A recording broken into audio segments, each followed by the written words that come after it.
बिस्मिल्लाहिर्रहमानिर्रहीम। Dear student, आज हमारा टॉपिक है यूनिट नंबर 4 एक्सरसाइज 4.1।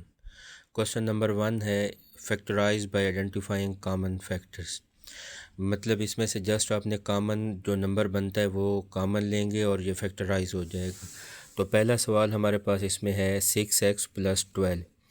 6 पे 6 का टेबल जाता है और 12 पे भी 6 का टेबल जाता है, तो 6 इनमें से कॉमन है।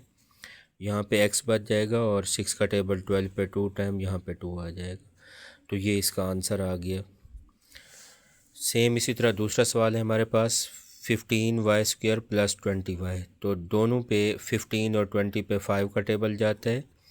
यहाँ पे 2 y हैं, यहाँ पे 1 y है, एक y भी कॉमन बन जाएगा, तो बाकी बच जाएगा 3y + 4 और ये इसका आंसर बन जाएगा। इसी का थर्ड पार्ट है, दोनों के साथ नेगेटिव साइन भी है और दोनों पे 3 का टेबल भी जाता है, x भी कॉमन बनता है। नेगेटिव जो है वो आप कॉमन ले भी सकते हैं, ना भी लें तो फिर भी ठीक है ये। तो हम नेगेटिव के साथ इसको कॉमन ले लेते हैं। -3x कॉमन लिया तो इनके साइन चेंज हो जाएंगे, यहाँ पे बन जाएगा 4x और यहाँ पे आ जाएगा 1। पूरी टर्म जब कॉमन चली जाती है तो अक्सर बच्चे यहाँ पे 0 लिख देते हैं, ये गलती नहीं करनी, पूरा सवाल गलत हो जाएगा। जब हम सेम नंबर, कॉमन का मतलब होता है डिवाइड करना, जो सेम नंबर जब हम कॉमन लेते हैं तो वहाँ पे 1 बच जाता है। ये इसका आंसर बन गया हमारे पास। इसी तरह हमारे पास नेक्स्ट सवाल है 4a² b + 8ab²। तो इन दोनों में से एक तो 4 कॉमन बनता है, दोनों में a कॉमन पड़ा है, दोनों में b भी कॉमन पड़ा है। 4ab कॉमन लेंगे, बाकी बच जाएगा a + 4 का टेबल 8 पे 2 टाइम और साथ b बच जाएगा। तो ये इसका आंसर बन गया हमारे पास।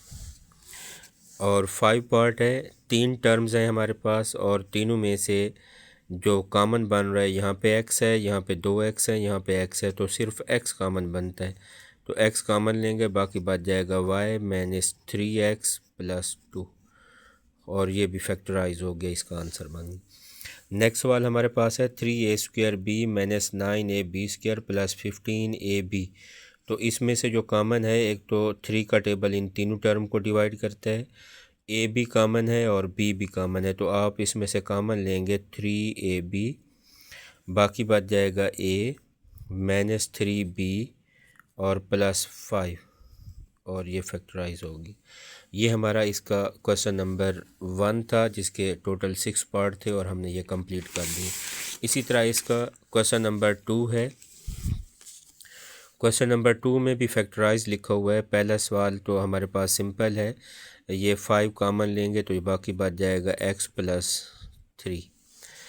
लेकिन जो दूसरा सवाल है ये हमारे पास फार्मूला भी नहीं बनता, कुछ इसमें से कॉमन भी नहीं है, तो इसको हम फैक्टराइजेशन बाय पार्ट से करते हैं। इसका तरीकाकार ये होता है कि हाईएस्ट पावर का कोफिशेंट, इसका कोफिशेंट नहीं लिखा हुआ तो मतलब है 1 है और कांस्टेंट टर्म 3 है। 1 × 3 करेंगे, आंसर बनेगा 3।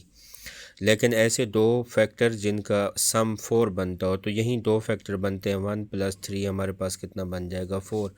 इस 4 की जगह पे हम दो न्यू फैक्टर लिखेंगे 1 + 3, ये बन जाएगा x² + x + 3x + 3। वेरिएबल वहीं लगाएंगे जो 4 के साथ है, लेकिन फैक्टर दो न्यू ये आ जाएंगे। पहले दो में से कॉमन लेंगे, पहले दो में से x कॉमन बनता है तो x + 1 बच जाएगा। दूसरे दो जो फैक्टर हैं उनमें से सेम नंबर कॉमन लेंगे, 3 बनता है तो x + 1 बच जाएगा। जब दोनों ब्रैकेट में एक जैसे नंबर आ जाएं तो इसका मतलब है आपने फैक्टराइज सही किया है। अगर किसी एक का साइन चेंज हो या नंबर चेंज हो जाए तो मतलब है फैक्टराइजेशन आपके रॉन्ग है, उसको आप दोबारा चेक करेंगे।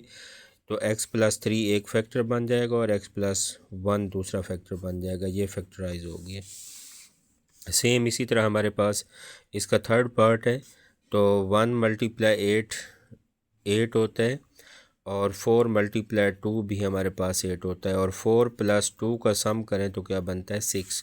तो 6 की जगह पे दो न्यू फैक्टर 4 + 2 लिखेंगे, x² + 4x + 2x + 8। तो हमारे पास यहाँ से x कॉमन बनता है, x + 4, यहाँ से 2 कॉमन बनता है तो x + 4, दोनों ब्रैकेट में सेम नंबर आ गए, x + 2 एक आंसर बन जाएगा और दूसरा हमारे पास x + 4 आंसर बन जाएगा। सेम इसी तरह ये हमारे पास फार्मूला है, ए का स्क्वायर बनता है, ये इसका प्रोडक्ट है और ये बी स्क्वायर है।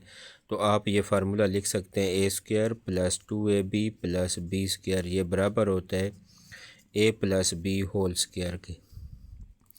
तो ये साइड हमें इसकी लेफ़्ट साइड दी हुई है, राइट के हम इक्वल कर लेंगे।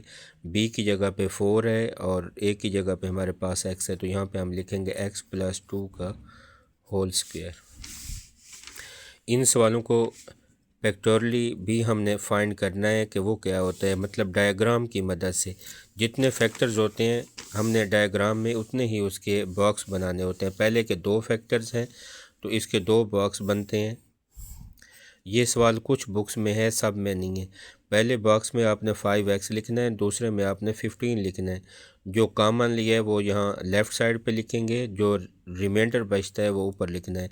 जब 5 कॉमन लेते हैं तो x बचता है और यहाँ पे 3 बचता है, तो यहाँ पे ये 3 लिख देंगे। तो ये पहले सवाल के हमारे पास डायग्राम बन गई, इसको फैक्टोरिकली भी आपने फाइंड कर लिया। दूसरे सवाल के हमारे पास 4 फैक्टर बने थे, तो इसके बॉक्स भी हम 4 बनाएंगे।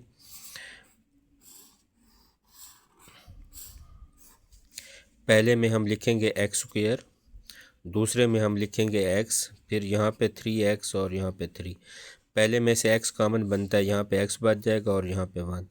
यहाँ से 3 कॉमन लेंगे तो सेम फैक्टर x बचेगा और 1 बचेगा, दोबारा लिखने की ज़रूरत नहीं है। तो ये दूसरे की डायग्राम भी बन गई, ये भी फैक्टोरिकली आपने इसको भी फाइंड कर लिया। सेम इसी तरह हमारे पास तीसरा सवाल है, उसके भी 4 बॉक्स बनेंगे और उसके भी हर फैक्टर में से कॉमन ले लेंगे, एक्स स्क्वायर प्लस 4x और 2x और इधर 8। यहाँ से आप x कॉमन लेंगे तो x बच जाएगा और यहाँ पे 4 बच जाएगा। यहाँ 2 कॉमन लेंगे तो x बचेगा और 4 बचेगा, हमने ऑलरेडी लिखा हुआ है। और लास्ट फैक्टर हमारे पास ये है। अगर आप इसको वैसे सॉल्व करें तो ये बन जाता है हमारे पास X square plus 2x plus 2x और 4। 1 मल्टीप्लाई 4 4 और 2 2 4 होते हैं। तो 4 फैक्टर हमारे पास ये बनते हैं। इसकी हम डायग्राम बनाएंगे तो ये बन जाएगा हमारे पास एक्स स्क्वायर 2x और यहाँ पे फिर 2x और यहाँ पे 4। यहाँ से x कॉमन लिया x, ये x कॉमन चला जाएगा, 2 बच जाएगा और यहाँ से 2 कॉमन लेंगे, यहाँ पे x और यहाँ पे 2 बच जाएगा। तो क्वेश्चन नंबर 2 के हमारे पास साथ साथ फैक्टोरिकली भी हमने इसकी डायग्राम बना ली।